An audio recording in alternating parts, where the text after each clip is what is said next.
The All Advancements version 1.16 Random Seed Glitchless category is an absolutely brutal endurance test that contains one of the most prestigious world records in Minecraft speedrunning. Runners who partake in this challenge need to have a comprehensive understanding in just about every aspect of the game, so it's really no surprise why the record is held in such high regard. Due to the sheer length of the run, inevitably there will always be decent room for improvement, but that being said, absolutely nobody could have foreseen what would happen in early February of 2022. On the third day of the month, Wet Sock Boy got a time of 4 hours, 10 minutes and 55 seconds, not only securing the world record, but completing his collection of every single All Advancements RSG record. To clear any confusion, 1.16 is the most played in contested version, but there are still 6 other version leaderboards on speedrun.com. This was an absolutely insane feat, but complete dominance from Wet Sock Boy wouldn't last for too long, since the very next day, Feinberg absolutely obliterated the record by nearly 40 minutes. At 3.5 hours, he found himself very close to finishing, and after killing the dragon for a second time due to a mistake made earlier, the entire run depended on thunder happening ASAP. When he hopped through the fountain, he noticed that the sky was pitch black with near invisible clouds, and right then, he realized what was happening.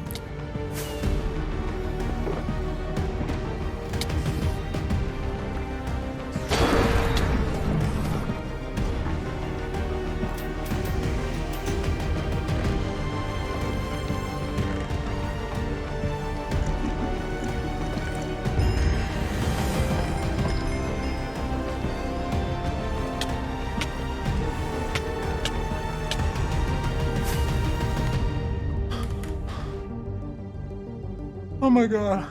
This not only broke the 4-hour barrier, but was the third time Feinberg had claimed this crown, the first two being back in late 2021. Now, the average video would happily end it broke the record by 40 minutes, but this is no average video, and Feinberg is no average world record holder, because 6 days later, on February 10th, he got a run that had some serious potential. Just before I take you through this run, I'm getting pretty close to 100k, so if you enjoyed the video, be sure to subscribe. The world spawn was right next to a desert temple, and due to them providing items such as golden and enchanted golden apples, enchanted books, gunpowder, and TNT, they are the most important structure in the entire run. That's not all, because when Feinberg looked behind him, he immediately saw a bamboo jungle, which is quite a rare biome and one that's necessary for the adventuring time advancement, which requires the player to locate most biomes in the game. Recognizing the potential for this seed, he looted the desert temple and found that it contained 9 iron ingots and 19 gunpowder. With the TNT, he blew up trees for wood, blew up gravel for flint, and while searching for a lava pool, found a second desert temple containing lots more iron and gunpowder. After stocking up on food from a nearby village, he located a lava pool and entered the nether at 6:15.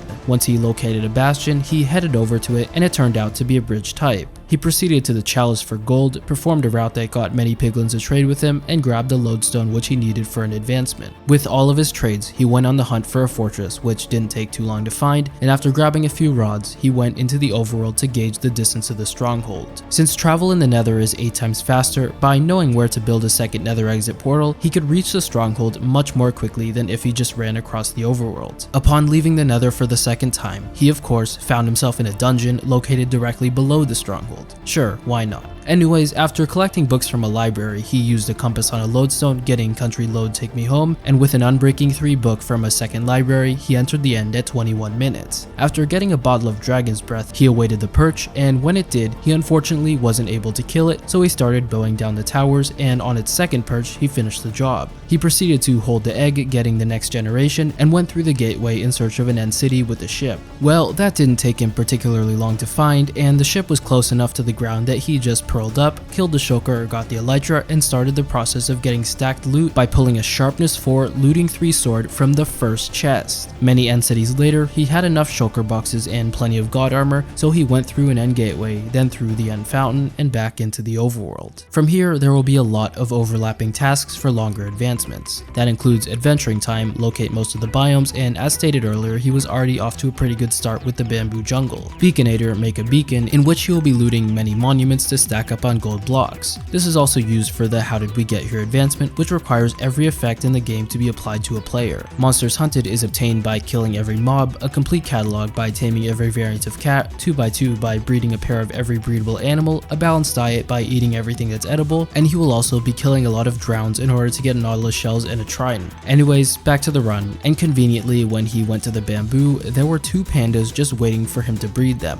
Shortly after, he got what a deal by trading with a villager, and the rarest biome he needed, a mushroom island, was located at 53 minutes. Continuing the streak of good luck, about 6 minutes later, he found the mother of all desert temples, giving him 2 enchanted golden apples. With a looting 3 sword, a trident was obtained at just over an hour into the run, and this is when he decided to start enchanting. Since it was his first enchant of the run, he got guaranteed channeling on the trident, which was necessary in order to get some advancements. He also got Depth Strider 3 boots, piercing 4 on his crossbow, and unbreaking 3 on his elytra. With the crossbow, he killed 5 animals with 1 arrow, getting our ballistic, and a short time later, he located an igloo with a basement, cured a zombie villager, becoming a zombie doctor. At 125, he stumbled upon a mega taiga, one of the rarest biomes, and after breeding foxes, he looked at his progress tracker and started to realize the sheer potential of this run. Jeez, bro, we're making some good progress. He had bred many animals, found all but a couple biomes, most of the cat variants were tamed, and aside from the fact that he just had 2 shells, everything was going really well. On the 10th or 20th or trillionth temple on this seed, I don't know, I lost count, he found a 3rd god apple to add to his collection. The only downside to everything playing out so well is that when things don't go optimally, it makes it way more frustrating, and that started to get to Feinberg when he found another mushroom island but still didn't have a mesa. No, I saw the red mushroom and I thought it was a mesa, dude. Fuck you. Just to rub some salt in the wound, not a minute later, this happened. Again, dude. Ugh. Clearly the game was playing some kind of sick joke, but right as things started to look grim, the unthinkable happened. That's nice, I guess. Where the fuck are you going?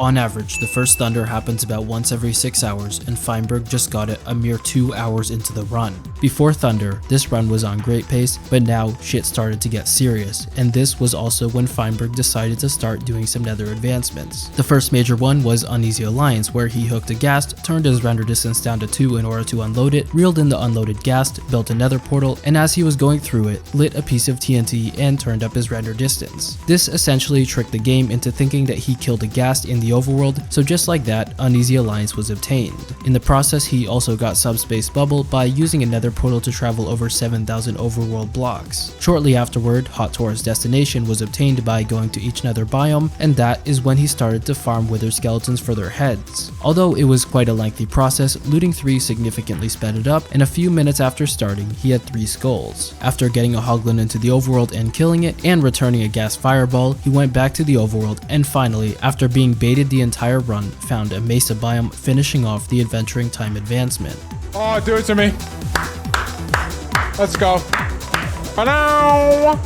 Ba-dow! Yes, sir. Yes, sir.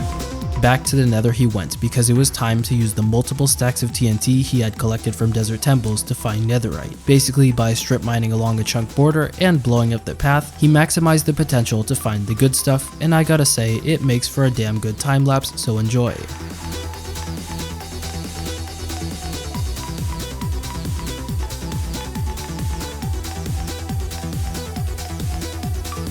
When he was done, he got this boat has legs by riding a strider, and after breeding them, he went back to the end to get a shulker into the overworld. If you remember from earlier, his end fight was kinda scuffed, so he skipped that part of the run, but with the knowledge of where an end city in close proximity to a gateway was, he boated a shulker and used a strategy to yeet the shulker closer, then proceeded to commit Enderman genocide. Yes, this is exactly as loud as you would expect it to be, and you'll soon see why he needed all those pearls. Anyways, once the shulker was through the gateway, he dug out a path in order to yeet the shulker, and his aim was pretty good. So good, in fact, that he chose this moment to get the bullseye advancement. Okay, I used that solely because it was a good transition, but the shulker yeet actually didn't work that time. That's not to say that this was true for the next attempt, because he launched the thing into orbit. Once it was through, he followed it, and after smelting his netherite, getting the shulker into the ocean, killing a skeleton from over 50 blocks away, and killing 2 phantoms with 1 arrow, he went to sleep getting sweet dreams. Next, he crafted netherite armor and a hoe, getting serious dedication and cover me in debris, and finally finally, after so many villages, he got the ragdoll cat, finishing a complete catalog. After that, he sacrificed some animals to the Wither for Wither Roses, then proceeded to absolutely obliterate it with his overpowered gear. Up next was Be Our Guest, which he obtained by collecting honey without aggravating bees. Then he started brewing for How Did We Get Here. Hey, wanna know what's boring? Brewing. And with the magic of editing, oh look at that, he's finished brewing. At around this time, he built the beacon with the gold blocks from monuments, getting Beaconator and Bring Home the Beacon. After breeding these two dogs, he finished off the 2x2 advancement, and that's when he decided to kill an endermite. Essentially by turning his render distance to 2 and throwing a bunch of pearls into unloaded chunks. Once the render distance was turned up, all pearls would land, but only one would deal damage. There's only a 5% chance that a pearl spawns an endermite, so this is the reason that he got all of those pearls earlier. Fortunately, he got one to spawn, and after killing it, he proceeded to a nearby pillager outpost, slaughtered a raid captain, then started a raid. One time lapse later, and oh wow, look at that, he got a totem of undying, stopped the raid, and became the hero of the village. After finding himself in a sticky situation, then getting total bee location by relocating a hive with 3 bees, it was almost time for the climax of the entire run, aka How Did We Get Here. Under the beacon, he set up the conduit, then quickly hired help before getting more bad omen, getting mining fatigue from a monument, and with a dolphin hooked to a post, it was finally time for every single effect to be applied at once.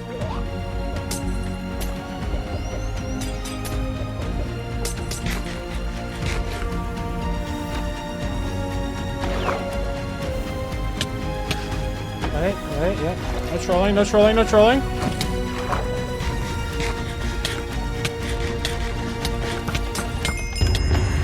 Oh my god. He succeeded on the first attempt, and now was the home stretch. First, he died. Then, he ate dried kelp to get a balanced diet. Afterwards, he proceeded to get some ghast tears, and once he was back in the dungeon right under the stronghold, the mad dash for the finish line commenced. And then there's 8,000 mobs. Out the way, bitches. Leave! It was Oshir's like, get in!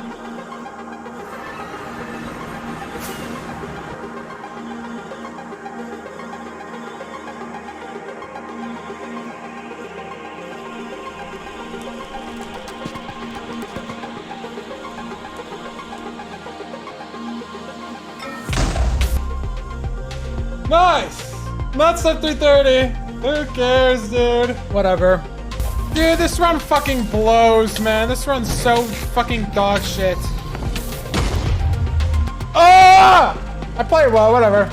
Now, regardless of whether Feinberg thinks this run was bad, there is absolutely no denying the sheer insanity of a 332 flat that beat his own world record, making him the holder of the first and second place leaderboard spots. This right here is the everything that went right-ometer, just to put that into perspective. He got an absolute shit ton of desert temples and 3 god apples. The majority of biomes were found very quickly, with the only one taking slightly longer being the mesa. He got a trident and thunder at the 2-hour mark, and aside from the ragdoll cat, he found and tamed every variant very quickly. Each breedable animal was also bred quickly, and altogether the run was just played really well.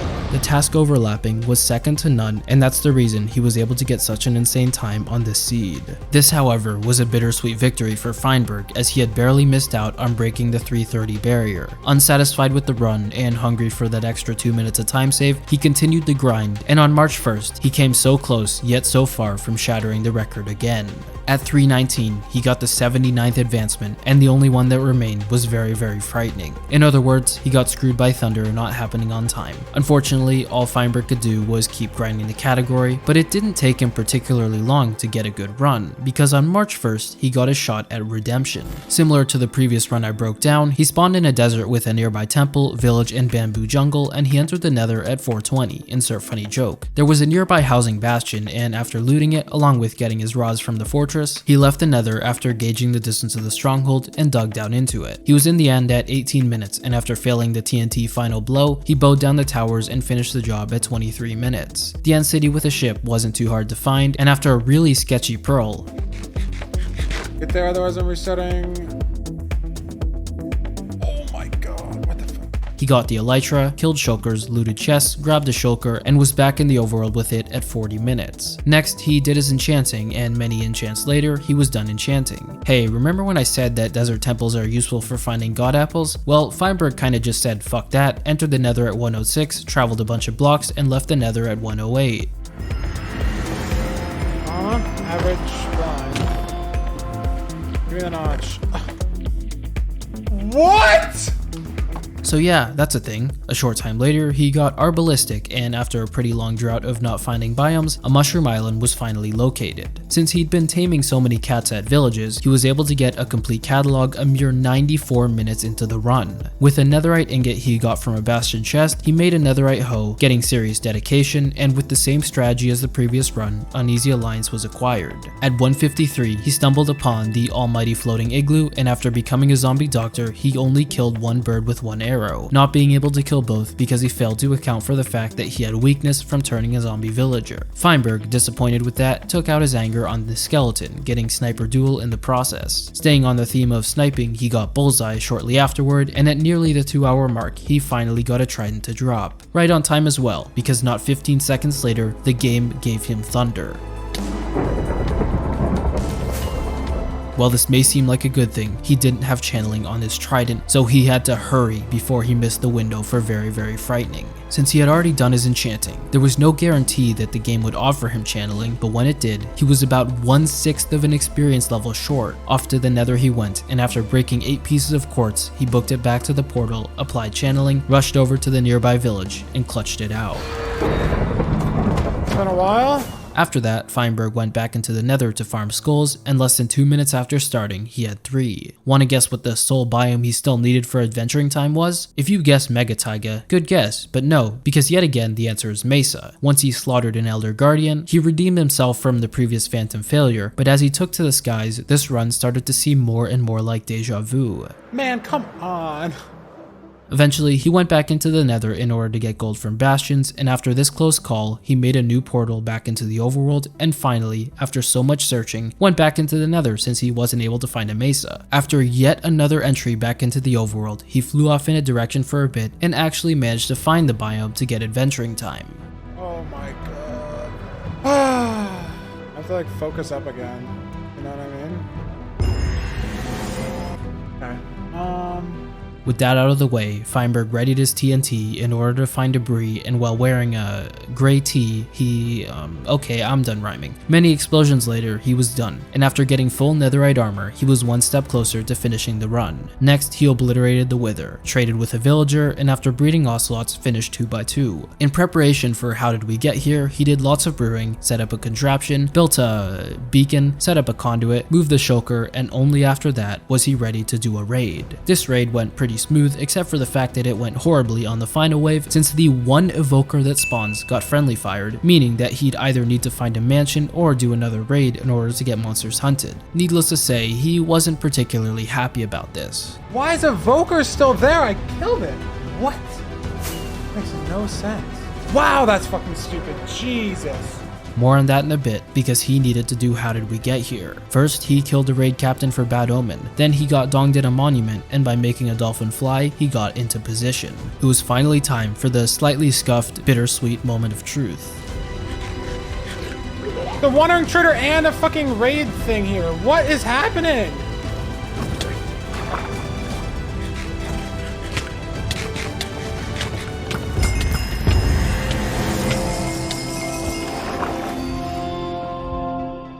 Unsurprisingly, he succeeded, and after burning about 4 minutes to the evoker bullshit, he got his revenge. You fucking cock. And you're dead now.